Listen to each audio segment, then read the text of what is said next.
나, 축복 결혼식. 축복식은 사랑의 전수식입니다. 하나님의 사랑을 가지고 부모가 살듯이 여러분들도 부모의 사랑을 하나님의 사랑 대신 받아가지고 이렇게 살라고 하는 사랑의 전수식이 축복식이라는 것입니다. 하나님의 사랑을 부모로부터 받는 것입니다. 어떤 이름난 사람으로부터 받는 것이 아닙니다. 그것은 천사장이 해주는 결혼입니다.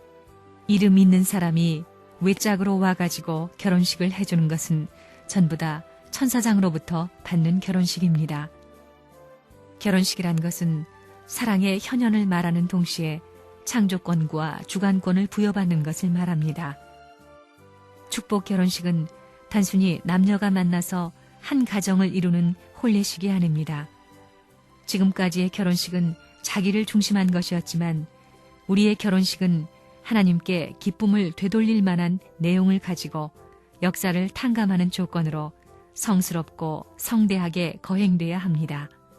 우리들의 결혼식이란 아담과 해와의 타락으로 비롯된 하나님의 한을 해원해드리고 예수님께서 이루지 못한 신랑 신부의 기준을 통과하는 것임을 원리는 분명하게 설명합니다.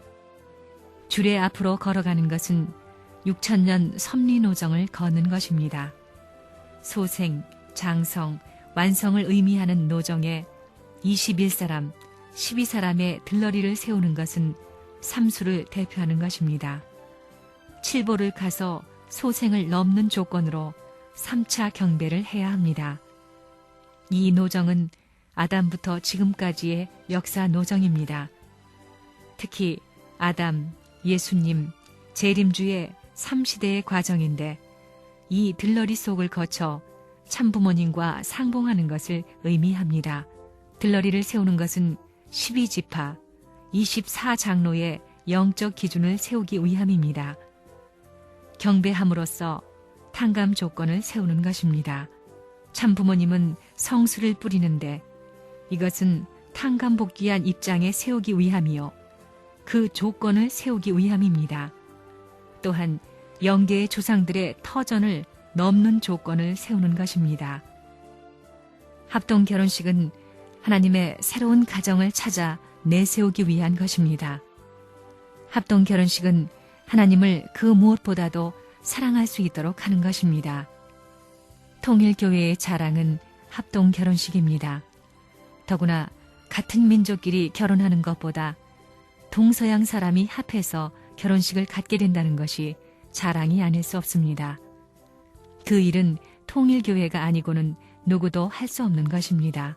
대통령도 할 수 없는 것입니다.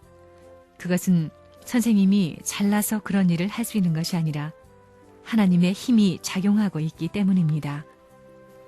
선생님의 성혼식은 지금까지의 어떠한 결혼식보다도 성대하게 해야 하는데 고난 중에 했기 때문에 성대하게 하지 못했습니다. 그러니 앞으로 성대하게 해야 할 조건이 남아 있습니다. 식구들은 자기를 중심한 3대 중 외적으로 가장 결혼을 잘한 입장에 서야 합니다. 그래야 사탄 앞에 조건을 세울 수 있습니다. 그래서 합동 결혼식을 하는 것입니다. 내적인 면에서도 하나님이 기뻐하는 결혼을 하기 위해서는 재물적인 조건을 세워야 합니다. 하나님이 베푼 연회는 사탄 세계의 어느 연회보다도 거창해야 합니다. 그러나 개체로서는 그 기준에 설 수 없으니 역사 이래 없었던 합동 결혼식을 올려야 하는 것입니다. 축복 결혼식의 목적은 무엇인가? 그것은 세계를 구하기 위한 것입니다. 이 결혼식은 국경과 인종과 언어와 문화 관습을 초월한 국제 합동 결혼식이었습니다. 새로운 하나님의 백성이 편성되는 것입니다. 따라서 이 결혼식장은 화해의 광장이었습니다. 하나님을 중심 삼고 세계 민족 편성을 위해 통일교회에서 축복 결혼식을 행합니다. 오늘의 이와 같은 성례식은 하나님의 소망이요 이상이었습니다. 아담과 해와가 성숙하면 이루어 주시려던 성례식인 것입니다. 창조 이상의 심정 중에 있었던 것으로 이것은 실로 역사적인 일입니다. 이러한 식전은 창조 이후 처음 벌어진 것임을 절감해야 합니다.